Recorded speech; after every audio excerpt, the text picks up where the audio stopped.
Bom dia, boa tarde, boa noite. Estamos hoje com mais um episódio do podcast da F, em parceria e patrocínio da Escobar Engenharia. Ao meu lado, o engenheiro Celso Escobar. Boa tarde, Celso. Boa tarde, Thaís. Bem-vindos, Marcelo, Kyla.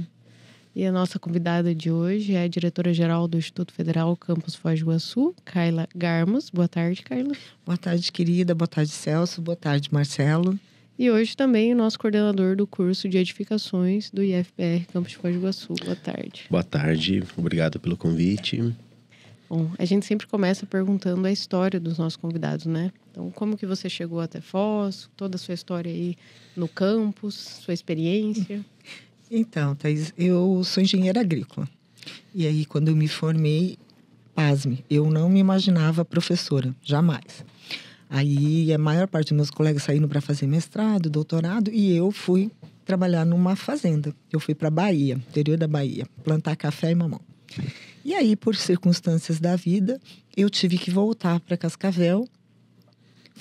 Descobri que os cursos de engenharia têm uma carência em questão de disciplinas que tratem com pessoas, com gerenciamento de pessoas, empreendedorismo e tal. Então, fui fazer uma pós-graduação e nisso apareceram as disciplinas para eu dar aula. Eu comecei a dar aula de hidráulica e termodinâmica e aí conversei com o meu antigo orientador de graduação, comecei a dar aula, a fazer mestrado, e aí fiz o meu mestrado, fiz meu doutorado e falei assim, olha... Aliás, estava fazendo meu doutorado, eu falei assim, eu vou fazer um concurso, porque teve um concurso aqui em Foz que era muito da minha área, que era na parte de recursos hídricos e saneamento. E eu sempre trabalhei com isso. E aí eu vim para cá, passei no concurso, fiquei 1 ano vindo de Cascavel para cá, acabei virando dedicação exclusiva, porque existem professores que são 20 horas, outros que são de dedicação exclusiva. Vim morar em Foz e faz 11 anos que eu estou aqui em Foz. Aí fui coordenadora do curso de edificações, 2 anos. Fui coordenadora do curso de meio ambiente, 4 anos. 2 anos na coordenação de ensino. E o ano passado, a gente teve eleição. E eu falei assim, olha, agora é a hora. Se não for agora, vai passar o tempo. E aí eu não vou querer mais. E aí eu me candidatei. E a gente teve uma boa votação. E agora estou enfrentando esse desafio aí, que é gerir o IFPR Campus Foz do Iguaçu. Sucesso na gestão. Muito obrigada. E você, Marcelo? Conta um pouquinho da sua história. Bom, eu sou de Guarapava, eu sou formado em Química pela Unicentro, Universidade Estadual do Centro-Oeste. Fiz o mestrado, fiz 3 anos do doutorado e nesse momento, né, do 3º ano, eu passei no Instituto Federal aqui de Foz, em 2017, e ingressei aqui. Por conta disso, eu desisti, né, do doutorado, né, que pretendo ainda fazer. Já estou aqui há 7 anos, ministrando aulas. No início da graduação, eu pensava em ir para a área industrial. Fiz estágio, trabalhei em algumas empresas. No entanto, eu sempre gostei da área acadêmica e também da pesquisa e extensão. Por conta disso, eu comecei a fazer os concursos e ingressei aqui. A partir do momento que eu já estou há 7 anos, né, no Instituto, veio a vontade, assim, de fazer algo diferente. E surgiu a oportunidade, então, por meio de convite, né, da diretora Kyla e também da equipe pedagógica, de eu assumir a coordenação, né? Que o professor estava na coordenação, estava já um pouco cansado, já queria fazer outros projetos, fazer o doutorado, então eu aproveitei a oportunidade prontamente. Estou nesse desafio fazem 2 semanas, né? Estou gostando e só quero mais, mesmo aprender cada vez mais sobre a parte administrativa, né? Então seria isso. A Escobar Engenharia sempre pede ali uns alunos, uns estagiários do IFPR. O meu pai sempre elogia, né, pai? O IFPR é fornecedor dos nossos estagiários ali. Eu também sou professor da UDC desde 2003, na parte de engenharia civil. E os alunos oriundos da escola técnica têm um sucesso garantido lá. São bons alunos ali na UDC, desde que eu dou aula. Tenho boas lembranças de alunos ali que passaram muito bem pelo curso e estão profissionalmente bem. Eu queria perguntar para um dos dois, alguém poderia me responder. Tem diversos campos na região. Eu queria saber o que diferencia um. Eu entendo, por exemplo, a Unioeste, que é uma universidade aí, tem elétrica em Foz, civil em Cascavel. O que diferencia os campos aqui de Foz do Iguaçu, da IFPR, dos que tem na região? Então, o IFPR, ele é uma rede. Aliás, a gente tem os IFs no Brasil todo. E aí a gente tem o IFPR, que são 26 campos. Então, a gente tem no Paraná inteiro. E aí, o que diferencia os cursos são a necessidade. Então, existem regiões, por exemplo, que a gente tem técnicos em agropecuária. Mas por quê? Porque naquela região existe uma necessidade grande nesse sentido. Então, a gente acaba trabalhando mais com a vocação regional.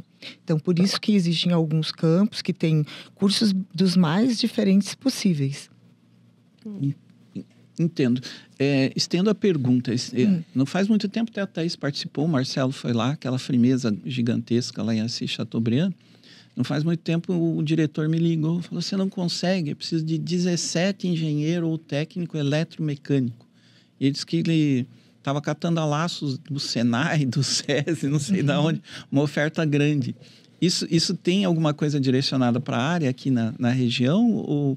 Ou isso em outras regiões aqui tem isso ou não? Até para responder o meu colega. Olha, eletromecânico, eu acho que na nossa região não tem, não. Eu acho que é por isso que ele estava tão desesperado, viu? Está importando. Em Cascavel, eu acho que tem, pelo CIEP. Porque há algum tempo, que eu me recuso a dizer quanto tempo, né? Mas mais ou menos uns 20 anos atrás, eu dei aula no CIEP. E aí, o primeiro curso que eu dei aula de hidráulica e termodinâmica, foi no curso de eletromecânica. Inclusive, era à noite esse curso. E era muito legal, porque, inclusive, empresas levavam os seus alunos à noite, ou às vezes dispensavam mais cedo para eles poderem se capacitarem. Então, você vê que isso já faz 20 anos e ainda falta profissional no mercado, né? Falta profissional. E eu pergunto, Kaila, para ti, e depois o Marcelo focado em edificações, qual que é o diferencial do campus de Foz e quais são os cursos que é ofertado ali? Então, hoje, no campus de Foz, nós temos o curso, o TADES, o TDS, que é Técnico em Desenvolvimento de Sistemas, o técnico em meio ambiente, técnico em edificações e técnico em aquicultura. E aí, esses cursos são realizados juntamente com o ensino médio. Aí a gente tem o subsequente técnico em gastronomia, ou seja, o pessoal já tem que ter terminado o ensino médio para fazer esse curso, e aí a gente tem os cursos de graduação. Então, a gente tem o TADES, que é na parte de informática, o engenharia de aquicultura, licenciatura em física, engenharia da aquicultura, licenciatura em física. E tecnólogo em gastronomia, que também é um curso de ensino superior. Então, esses cursos, como muitos você vê que existe uma verticalização, né? Por exemplo, o técnico em desenvolvimento de sistema, teve o TADES, e ainda eles têm uma graduação, uma especialização em IoT. Então, às vezes a gente consegue fazer essa verticalização, às vezes a gente não consegue. O diferencial do IF, eu sempre falo que o IF ele não é uma escola melhor nem pior, ele é uma escola diferente. Então, por quê? Porque nós temos a oportunidade, na verdade, né? A gente tem profissionais incríveis, e isso não estou falando porque eu trabalho lá, mas porque a gente olhando o currículo deles, né? Então, nós temos professores, mestres, doutores, mas além disso, a escola vai muito além dos professores, e ela tem uns bastidores. E no nosso caso, a gente tem uma seleção, uma equipe muito boa. Então, nós temos equipe de comunicação, nós temos contador, nós temos administrador, o pessoal que trabalha na biblioteca, na secretaria, na CEPAI, nós temos assistente social, nós temos técnico em assuntos estudantis, pedagogo. Então, isso tudo nos dá uma estrutura muito boa. E aí, quando a gente fala em ensino médio, né, que é o caso do técnico em edificações, a gente trabalha com adolescentes que entram com 14 anos. E eles saem de lá com 18, porque são 4 anos. Isso é fundamental. A gente está trabalhando com pessoas que em 4 anos vão virar adultos. Então, a gente faz com que essa escola seja um lugar onde eles aprendam a ser críticos, empreendedores, cidadãos, que sabem como se posicionar. E isso é fundamental nessa idade. Então, por isso que a gente, por exemplo, eu estava esses dias num evento, e aí, assim, eu encontrei dezenas de alunos. E, por incrível que pareça, eu posso falar, dezenas de alunos. E aí, eles estavam lá, a convite, inclusive, da Itaipu e do Parque Tech, né? E aí, professor, eu estou fazendo estágio aqui. Professor, eu estou trabalhando aqui. E isso é reflexo de uma estrutura muito boa que a gente tem. Então, no IFPR, por exemplo, em média, os nossos professores dão 16 horas aula. E aí você fala assim, isso é pouco. Não, isso é qualidade.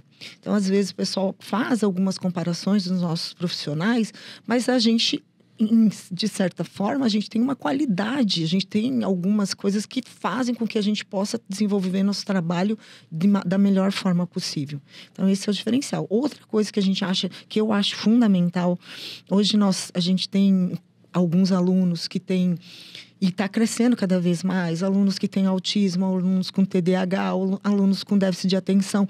E a gente tem, por exemplo, um professor que trabalha só com isso. Então, ele trabalha com esses alunos. E isso é um diferencial absurdo na vida desses alunos. Isso faz a diferença. A gente, como professor, a gente vê essa diferença. Outra coisa, a gente faz com que esses alunos, a gente fala, o IF ele é inclusivo. Nós temos a obrigação de incluir nosso aluno. Então, a gente luta, numa das bandeiras do IF, é não ter nenhum tipo de preconceito, nem trabalhar isso na cabecinha deles. E eu acho isso fundamental. Apesar dessa geração ser uma geração extremamente à frente até da minha, nesse quesito do preconceito, ela precisa também saber respeitar, ela precisa... Então, a gente trabalha dessa forma, eu acho que isso é um grande diferencial. Tenho muito orgulho de trabalhar no IF por causa dessas coisas. Legal. Marcelo, e o que você tem a nos dizer do curso técnico de edificações, o diferencial, se você está trabalhando em algum projeto, algo nesse sentido, né? Agora que assumiu recentemente a coordenação. E qual é a diferença de um colégio convencional, né? Porque aqui a gente tem o Instituto Federal, eu sei que tem toda aquela pegada de prática, né? Então, assim, a diferença dessa prática que o IF oferta, né? Disponibiliza para um colégio convencional. Nesse 1 ano a mais que esse aluno de ensino médio tem. Bom, o curso é um dos cursos mais procurados do Instituto, porque conta com uma estrutura de laboratórios, né, completa, onde o aluno tem, então, desde a parte aplicada de fundação, parte de concretagem e também acabamento, né, parte de pintura, além de um laboratório de desenhos, da parte, então, onde eles mexem com o BIM, já, o Revit, né. E aí, o diferencial é que esse aluno ele já tem aulas práticas desde o primeiro ano. O curso já está instalado há mais de 10 anos no Instituto Federal, né? E por conta disso, os professores, né, a equipe pedagógica já tem, então, todo um know-how para atender esses alunos, justamente para incluí-los na parte de estágio. Então, tem parcerias com o CIE, por exemplo, parceria com empresas aqui, construtoras de Foz do Iguaçu, mas o que mais dá visão, o que mais o aluno aprende é a parte prática, né? Em relação às aulas teóricas, sempre vai ter uma prática, né? Em todo o curso, então, digamos, até o final. Esse aluno, quando ele chega numa faculdade de arquitetura, engenharia, algo relacionado à área, ele está bem mais preparado do que um aluno que saiu do ensino médio convencional. Sim, a gente tem relatos, né, de vários alunos e professores também, né, que recebem, né, foi como o caso do Escobar, que agora comentou aqui, que recebem alunos, né, tanto no estágio como na faculdade, que já tem, né, um conhecimento muito além, né, daqueles que não estudaram no Instituto Federal. Em relação à pesquisa, os alunos realizam várias pesquisas, né, utilizando materiais que são considerados, que fazem mal ao meio ambiente. Por exemplo, né, A inserção de caco de vidro ao cimento. É estudado, então, a parte de porosidade. A inserção de... agora, um projeto novo que eu estou lançando, que eu vou ainda lançar, estou escrevendo, a respeito de lâminas de barbear, ao qual contém cromo e ferro. A gente vai fazer uma digestão ácida, depois a gente vai acrescentar isso ao cimento e também a tintas. Então, a gente está fazendo o quê? Uma contribuição ao meio ambiente, então o aluno está aprendendo isso e ainda a gente está ensinando ele a parte científica, como que a interação entre o cimento e esse metal, no caso ferro, cromo, né? Como que ocorre essa interação, a parte química, a parte física do concreto? Será que melhora? Né? Será que vai ficar pior, melhor? Então, a tendência é que o aluno desperte esse conhecimento também, que desenvolva, né, essa parte científica com um apelo ambiental que a gente necessita, né? Então, o profissional que sai ali técnico, na verdade, ele sai com conhecimento muito além, avançado, né? Então, a gente percebe que a nossa missão está sendo realizada com toda aquela parte pedagógica que a diretora Carla falou, né? Então, a gente tem o aluno tem todo um acompanhamento da parte pedagógica para que ele seja orientado, né, a terminar esse curso, né, da melhor forma possível, porque tem uma carga, né, carga horária extensa, né, e o aluno sai bem preparado. No caso, então, ele é cobrado realmente, né, a todo momento. Perfeito. É interessante essa parte da pesquisa, porque esse mesmo aluno chega na universidade, ele vai ter que fazer um trabalho final e vai ter que se enfiar no laboratório, e daí ele já traz uma bagagem, ajuda muito. Então, essas adições, os aditivos que vão no concreto, alguns que já trazem esse histórico, né, vão adiante, eles já têm uma base e vão adiante. E algum que nunca entrou, e acontece de vários, nunca ter entrado no laboratório, só vão entrar ali dentro da universidade, eles começam um passo atrás. O rendimento deles é mais sofrível, ele tem que se esforçar bem mais para chegar no mesmo nível dos alunos que já vêm com o histórico de ter participado dessas pesquisas.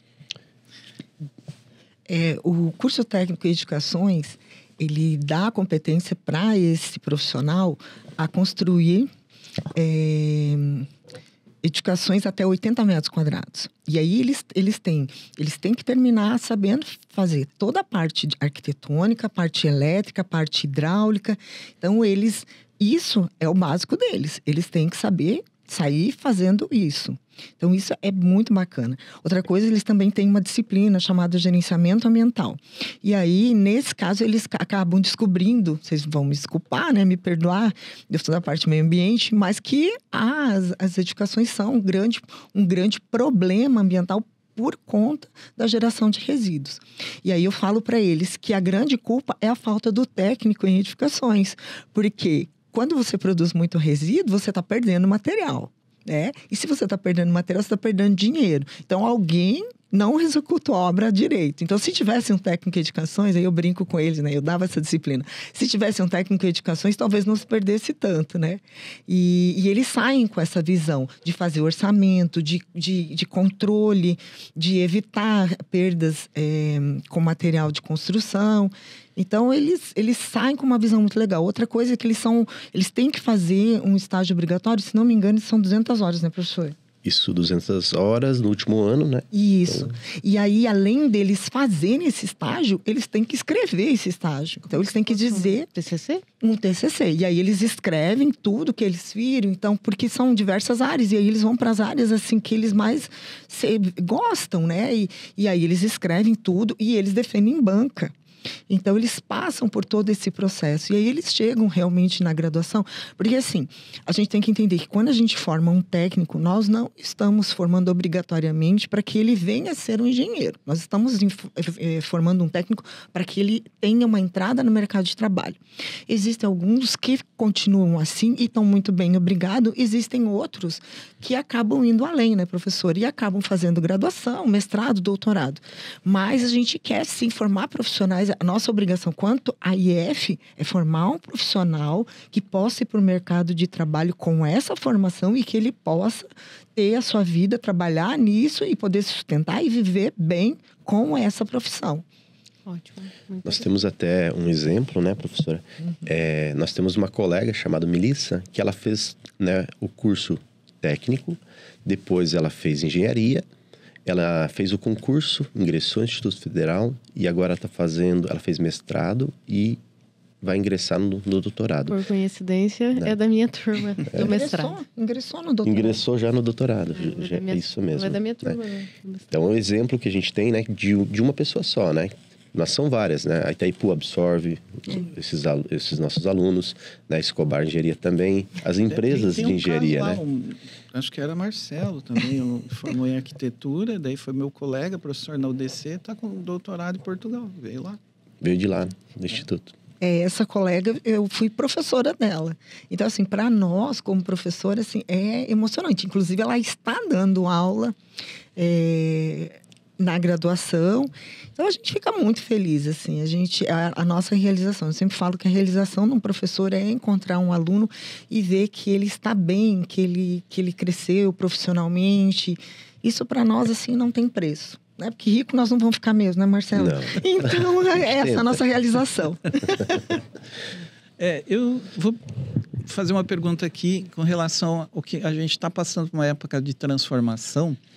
Eu li há pouco tempo um texto falando que na Noruega, na Suécia, o pessoal já anda cortando o tablet, o computador, tentando tirar um pouco da informática de dentro da sala de aula, porque está baixando o coeficiente dos alunos. Vocês sentem que essa informática com um peso tão grande, o celular na mão o tempo todo com um volume enorme de informações, isso tem diminuído de alguma forma a capacidade de aprender dos alunos dessas novas gerações? Vocês sentiram alguma coisa parecida com isso? Então, foi talvez o trabalho que você leu, a equipe pedagógica também tenha lido esse mesmo trabalho, o qual que você leu sobre a utilização, né, do celular, por exemplo, em sala de aula.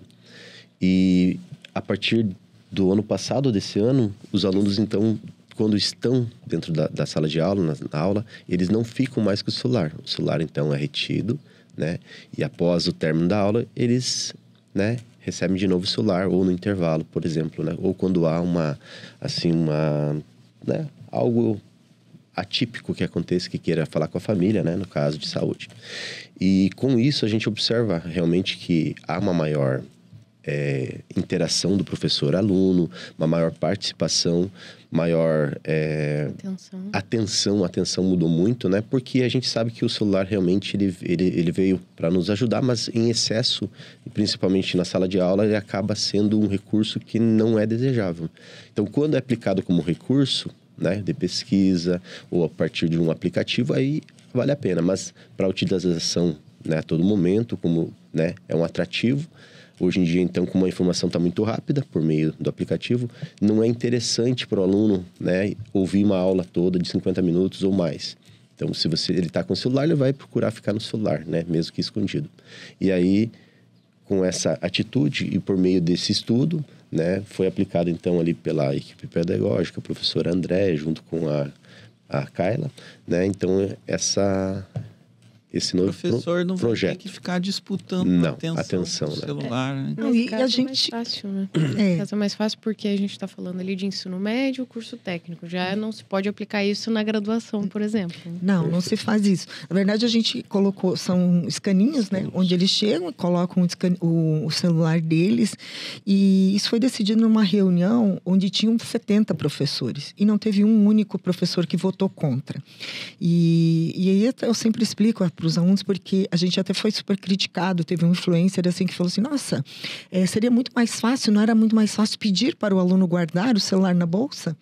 Eu pensei comigo, nossa, mas como essa pessoa é inteligente, né? Como é que eu não tive essa brilhante ideia? Se ele tivesse dito isso antes, eu teria pedido para o aluno guardar. Ou seja, né? É muito fácil para quem não está em sala de aula dizer isso. Mas a verdade é uma só. A gente está numa sociedade em que as pessoas estão dependentes. E quando eu digo as pessoas, não são só os nossos adolescentes, não. São os adultos. A gente vê, às vezes, o adulto conversando com você e com o celular ali. E isso é injusto, porque, às vezes, o Marcelo dá aula de química. eu particularmente tenho dificuldade em química. Então, a hora que o bicho começasse a apertar, se eu estivesse tendo aula com ele, se eu tenho um celular, não é mais fácil eu olhar o Insta? E isso os alunos fazem sem perceber, porque o cérebro da gente sabota a gente. Se a gente está tendo uma dificuldade, é mais fácil a gente ver uma coisa que vai aliviar a nossa cabeça do que continuar ali prestando atenção e falando, olha, eu estou com dúvidas. Então, era desleal. Sim. Essa nossa competição. Isso é uma batalha. É uma batalha. E eu cheguei a ver até para ilustrar esse texto, né? Aparecia uma criança de 5 anos dormindo. Ele estava dormindo e ficava passando com a mãozinha, o tablet, as imagens. Até sonhando ele estava com alguma mídia eletrônica na mão, né? Então, imagina a influência que tem isso. É difícil prender a atenção de uma criança assim. E a conclusão que eles estão chegando é que essa geração é que tem um QI, um coeficiente de inteligência menor do que a geração anterior, que nunca aconteceu. Então, essa influência, se não tratada de uma maneira diferente, ela está conduzindo a uma geração que tende a ser menos inteligente, a aprender menos. Mais dependente também, né? Da informação sem o ônus da procura, né? Sim, e isso tende a se agravar entre a inteligência artificial, vai ficar mais fácil ainda. Então, eu acho que eu tenho a impressão que os colégios mais tradicionais que exigem, que vão ter que voltar a exigir tabuada, contas básicas, dali vão sair os melhores profissionais, né? Porque aqueles que forem já de início adotando as práticas de última geração de informações, facilita demais, mas acaba atrapalhando, porque você não cria a base necessária para ter um bom profissional. Você cria um operador de computador e de máquina, mas não é isso que vai fazer diferença na pesquisa, que vai fazer alguma inovação tecnológica.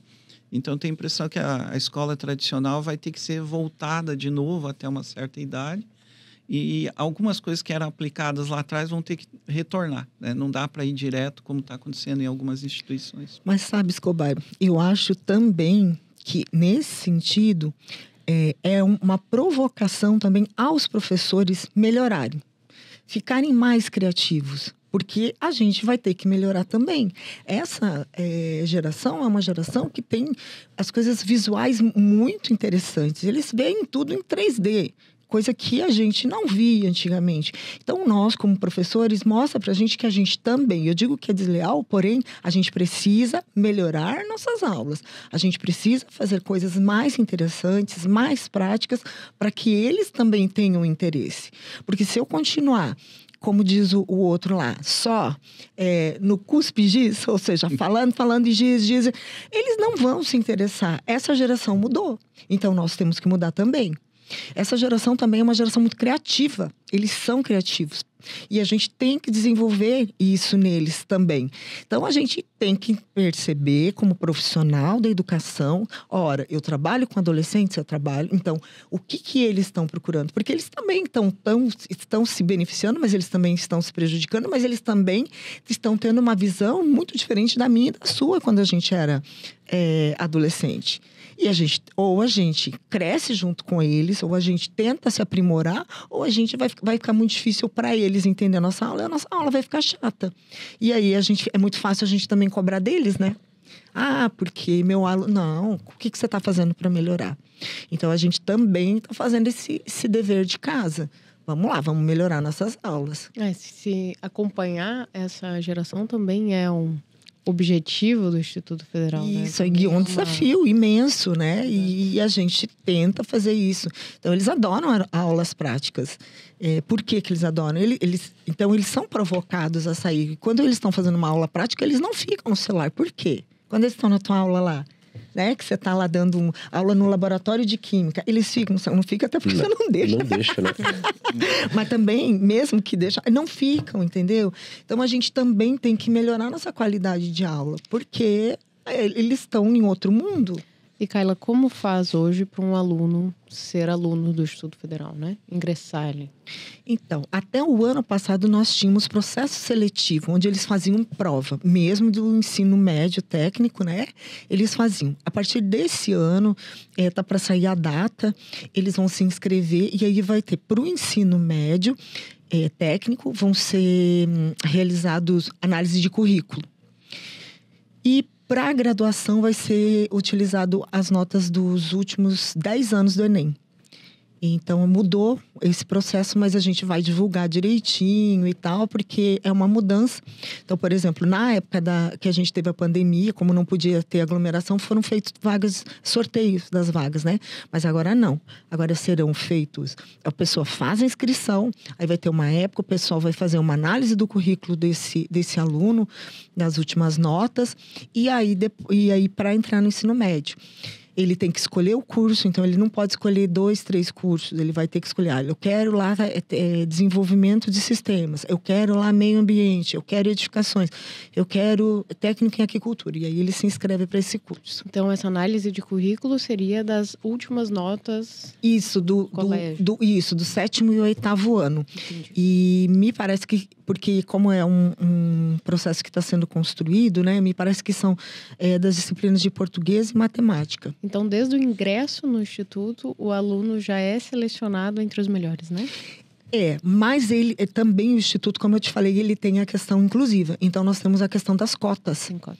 Uhum. E aí, então, ele pode entrar em várias cotas. Então, por exemplo, aquele aluno que sempre estudou em colégio municipal e estadual, né? Para ele, teoricamente, por questão das cotas, acaba ficando um pouco mais fácil de se entrar, vamos dizer assim, por questão das cotas. Uhum. Então, porque o IF, ele tem esse propósito da inclusão. Dentre as cotas também se analisa a melhor Isso, nota. Exato. Uhum. Marcelo, quantas vagas são disponibilizadas para o curso de edificações? São 40 vagas, né? Então, são 4 anos. O curso tem aproximadamente 4.000 horas, né? Totais. E os 4 anos, então, são 2 turmas de manhã, 2 à tarde, né? E em relação à inclusão, né? O Edificações também tem as cotas, né? E a gente tem um acompanhamento por conta de alguns alunos, né? Até cota em relação à questão social, né? Que o Instituto prioriza também isso, né? Mas são 40 vagas. Como o curso também, ele é um curso já antigo, né?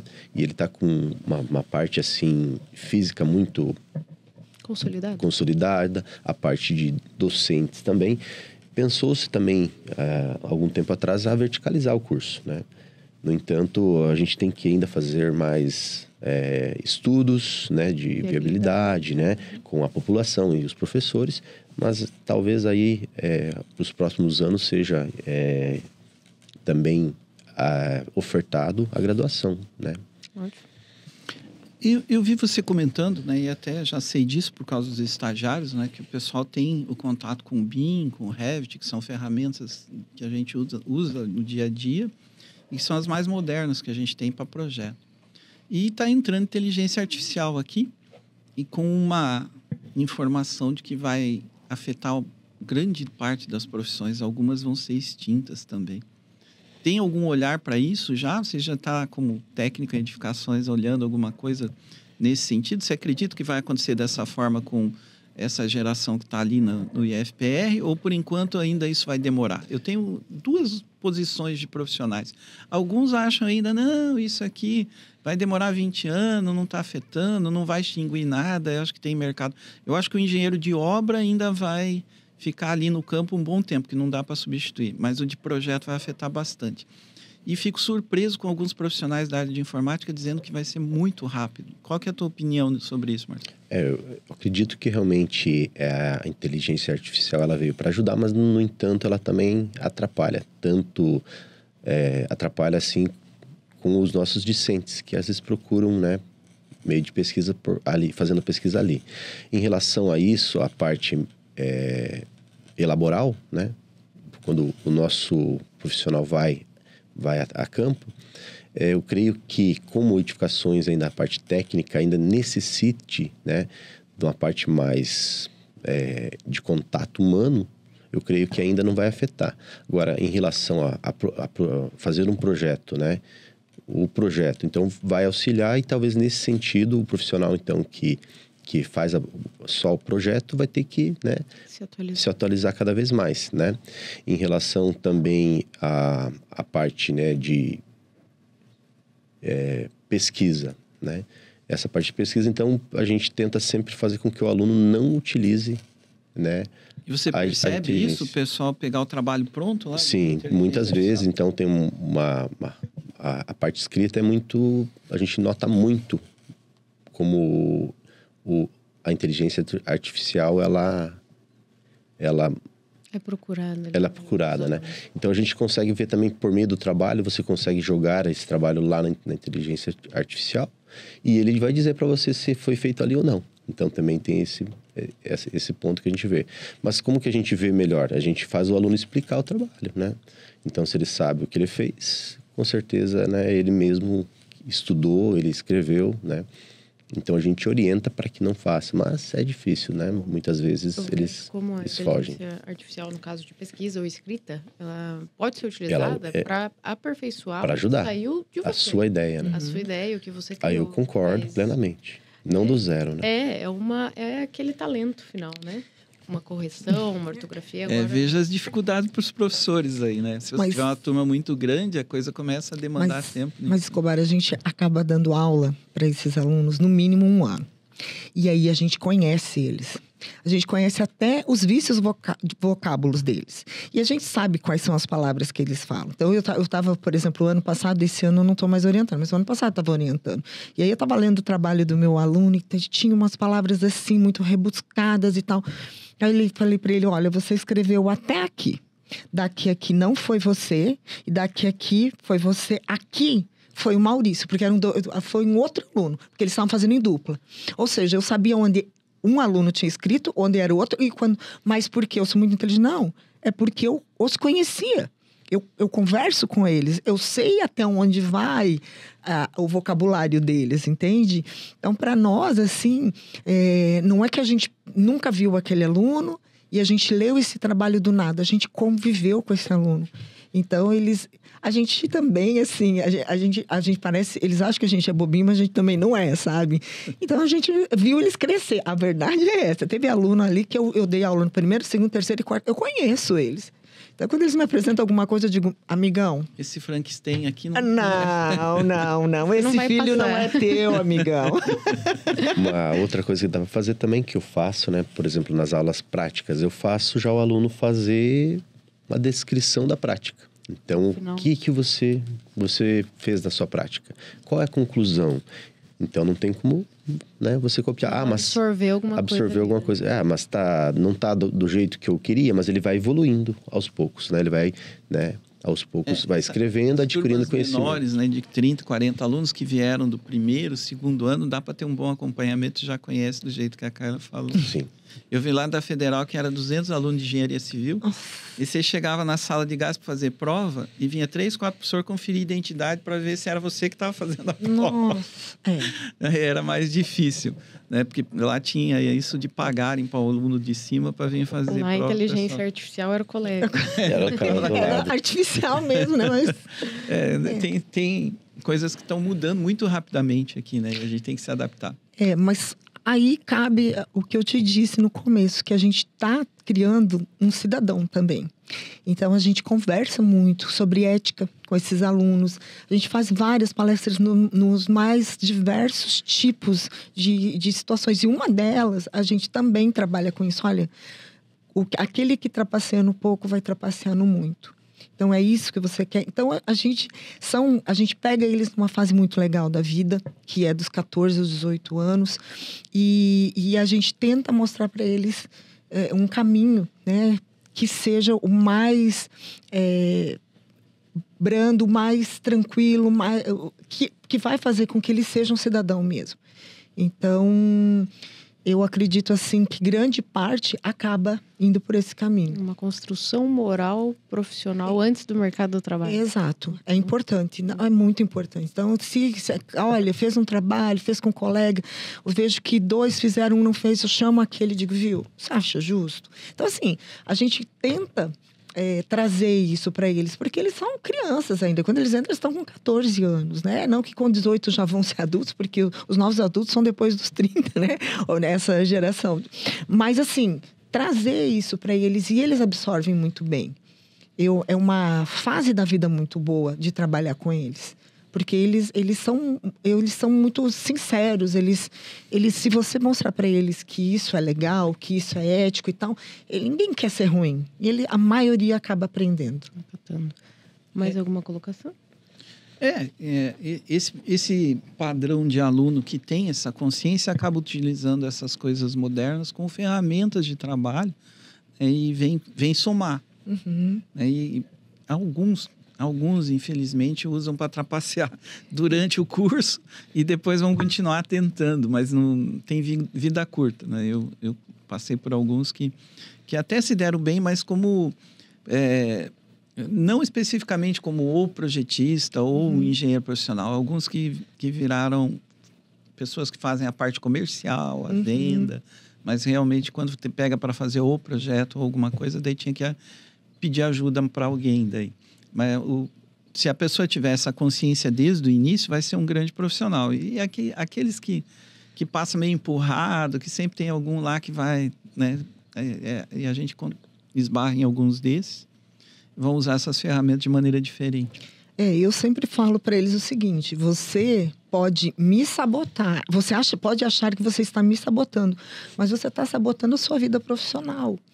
E isso é uma pena, porque você poderia estar aproveitando o máximo que você tem aqui, você tem muito, e você está se sabotando. Uma hora, a vida cobra. A sua vida profissional estará sendo prejudicada. Só você sai prejudicado nisso. E eu tô aqui para não deixar você se prejudicar. Agora, cabe a você decidir, né? No nosso tempo era falar isso para a pessoa que estava colando, que agora a cola ficou um pouquinho pior agora. Mas né, fazer o quê, né? Isso faz parte também, né? E a gente, isso eu sempre falo para eles, todas as decisões que você tomar no futuro, você tem que arcar com isso. E isso é a vida do adulto, né? Então, decida o que for melhor para você, né? Muito bom, gostei muito da nossa conversa, nosso bate-papo. Foi um prazer tê-los aqui. Passa rápido, né? Passou rápido. Mas eu gostei de aprender mais sobre o Instituto Federal, né? Tipo, eu já admiro. Eu fiz as 2 graduações na UDC. Eu gostei muito de fazer. Inclusive, tive aula até com meu pai, né? Sério. E fiz pós em magistratura, que é no fórum, né? Enfim, não dá para comparar a instituição. E atualmente faço mestrado na Unila. E, assim, eu não conhecia esse universo, né? Ali da Federal. E eu fico muito feliz com o Instituto Federal, assim, o que ele oportuniza os alunos, as crianças, né? A terem uma experiência que quem não passa pelo Instituto vai ter, talvez, lá no final, no meio da graduação, né? Então, parabéns pelo trabalho. Desejo muito sucesso na sua gestão e na sua também, Marcelo. Eu só queria agradecer, né, o convite e lembrar, né, que muitas pessoas não sabem onde é o Instituto Federal, né? E aí ele fica no antigo Floresta, né? Quando a gente fala, o pessoal que de Foz não conhece o Instituto, mas fica no antigo Floresta, na Avenida Araucária, 780. Então fica o convite para todo mundo nos conhecer. E onde é disponibilizado as datas de concurso? Não sei se seria concurso, a abertura, edital, enfim. Na verdade, eles hoje está com o nome de seleção, mas nas mídias sociais vão ser disponibilizados. Nós vamos fazer também outdoors. Enfim, a gente vai divulgar da melhor forma possível. Um dos lugares, aí de repente a gente vem aqui falar com você para contar, né, a data certa. A gente agradece muito o convite, porque a gente tem muito orgulho do que a gente faz lá, mas às vezes a sociedade acaba não conhecendo tanto assim. Eu até como falo, gente, a gente precisa divulgar mais, porque o trabalho aqui é um trabalho de excelência. Então, muito obrigada pela oportunidade, pelo convite. Para mim também foi uma satisfação tê-los aqui. Eu acho que tem que haver mais interação entre o IFPR, a AF, né, que a gente está aqui como representante da AF. E essa divulgação é importante, né, porque eu vejo que muitos alunos da região, se tivessem acesso às informações, poderiam estar se candidatando a essas vagas. E eu vejo que essa base que vocês conseguem colocar nesses alunos faz muita diferença lá na universidade. Satisfação grande tê-los aqui. Obrigada. Obrigado. Aguardo vocês no próximo episódio.